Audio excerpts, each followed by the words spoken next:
All right, people, good morning. The excitement of another day. Yes, all right. I mean, it's always good to wake up. So let's see. So we're going to talk about random networks today.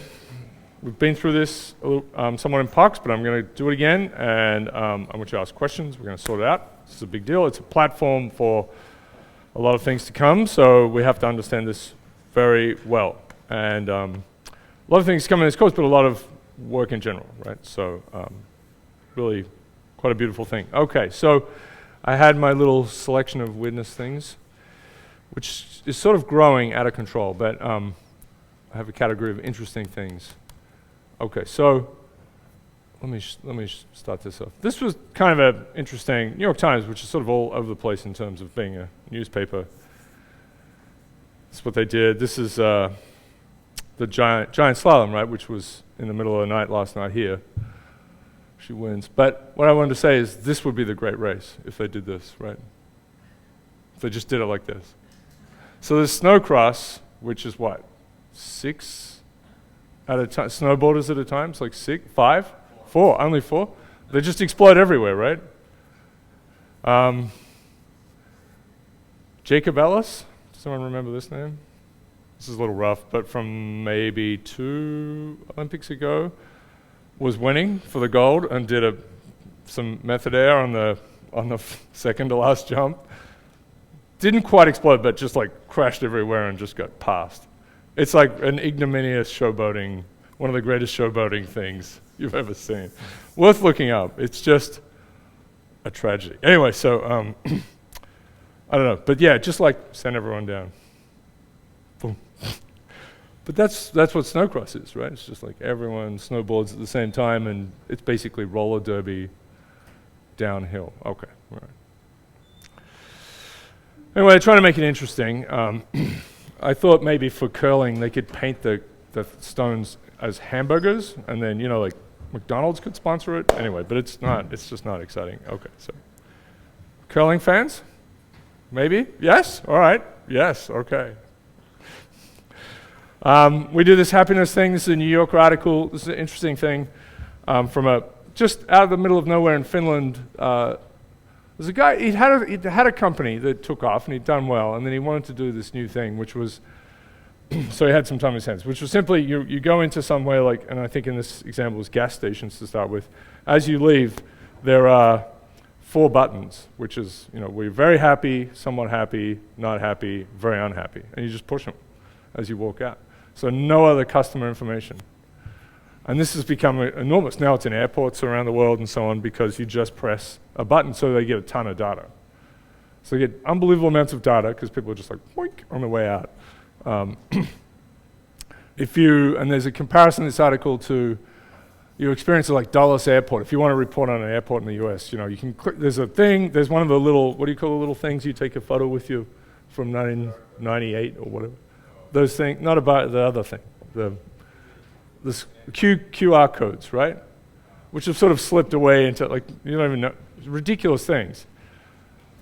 But you'll still see them on stuff, right? So the idea is you hold your camera up and then it takes you to the web page or whatever. So you do that and then there's like endless forms to fill out, yeah? Compared to this, which is just a boink. And apparently it's great, because now you get all this data and then you start to correlate with what's going on at that time. Like everyone's unhappy at 10:30 a.m. in this place. Like there's something terrible that happens as far as customers are concerned between 10:30 and 11:30 or whatever. So you can figure it out. Anyway, I know it's just cool. It's incredibly and it's happy or not, which is a play on things from before. I want to say that we are now past what I call the Teletherm. We made up this word. So this is like the solstice. We actually published it. We want this to be in the English OED. Solstice, right, is the end of sun. It's like stationary sun, I guess I should say, solstice. So this is the far end of heat. And if you look across, is it in here? Maybe it's in here. Yeah, there's all sorts of stuff we did with this, basically. But you have lots of data now, right? And so the winter one these are like little clocks. And this is not, these are sort of funny plots, I guess, but these are little little clocks, and this is the on average position in, so January 1 around to December 31st. This is the on average coldest day of the year. The date, right? So we could figure out the whole sun thing because it's a big clock basically, right? And then you can put up some big stones on top of each other and it would work. And you'd be pretty happy with yourself thousands of years ago. But we had to invent thermometers, which was a real struggle, right? People thought you could not measure temperature. Thought it was never going to work out. But you see this quite, so this is really sort of the shadow of the, I don't know, I guess the Rockies to some extent, but these are all later ones. So, you know, where we are, it's more like Groundhog Day is where it is. 5, 6 weeks after the solstice is the on average coldest day. Anyway, now, it's statistical, so it's a bit of a mess and everything, you know, as far as, you know, and you've all seen people say very strange things about climate change, right? It's cold outside, so therefore there's no such thing as global warming, or it's hot outside, therefore there is, you know, like people are, like today, now, right now. Or, you know, then it turns out they left their oven on or something, right? But, you know, like it's statistical, so it's a bit of a hard thing to grasp. But quite interesting things happen, like, very proud of this Teletherm work, it's kind of fun. So over here on the coast, so I think it's like Santa Cruz, the on average warmest day is it's the equinox actually, it's in September. It's 3 months after the longest day. So you get some really strange things with the coast. And let me show you that one. Must have it. Yeah. Look at this madness. Yeah, Santa Cruz. So that's so we do a smoothing kind of thing. These are the average warmest days for over many years, right? And then, it's the highest temperature on that specific day of the year. Here's the solstice, and that's what happens. It kind of like goes down and starts again.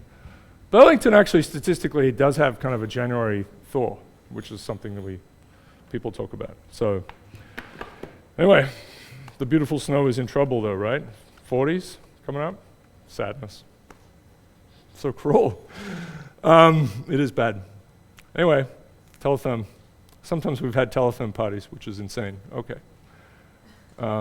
Pratchett continues to go well. I'll give you one Pratchett. Yeah. Wow. Just a ridiculous cat. You can see his fur in here. Yeah. Anyway.